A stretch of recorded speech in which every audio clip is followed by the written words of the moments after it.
Hey everyone, Dustin here.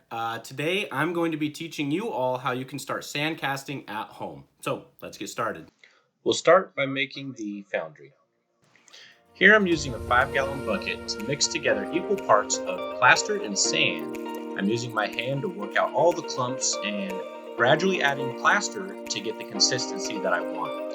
I then pour it into the steel bucket and use the smaller mixing bucket to create the cavity in which the crucible will sit. I make the lid in a similar way, except now I'm using steel wool to reinforce the plaster as it has a tendency to crack as it heats up. As those cure, we can move on to creating the propane torch.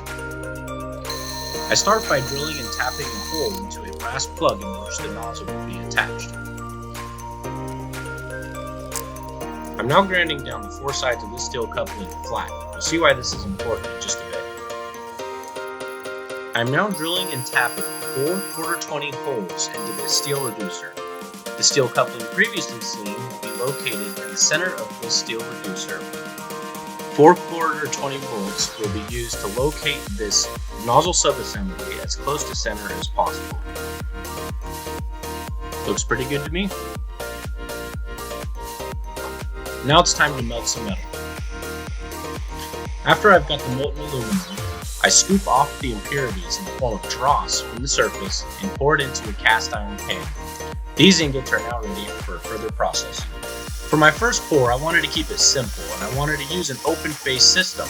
So the part I chose to make was a soapbox derby car out of a foam block. Once I got a basic shape, I began a lot of sanding until I refine it into a shape that I'm happy with. For an open-faced pour, I only need 1/2 of the flask. I'm using a Tetra Bond sandcasting clay here to pack around the part. I then remove the part to get the cavity, and it's as simple as pouring the molten metal directly in. Not bad for a first pour. For the next pour, I wanted to use a cope and a drag system. The drag here is already formed around the pattern, and I'm separating the 2 layers with powdered plaster. Now I'm setting the screw basin and the riser down in relation to the part. After thoroughly packing the clay around the riser and screw basin, I separate the halves, dust off the excess, and begin to cut the gating system. Adding a layer of plaster between the pattern and the clay here would have helped in part removal.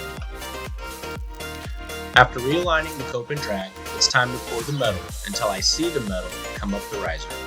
Now it's time for the big reveal.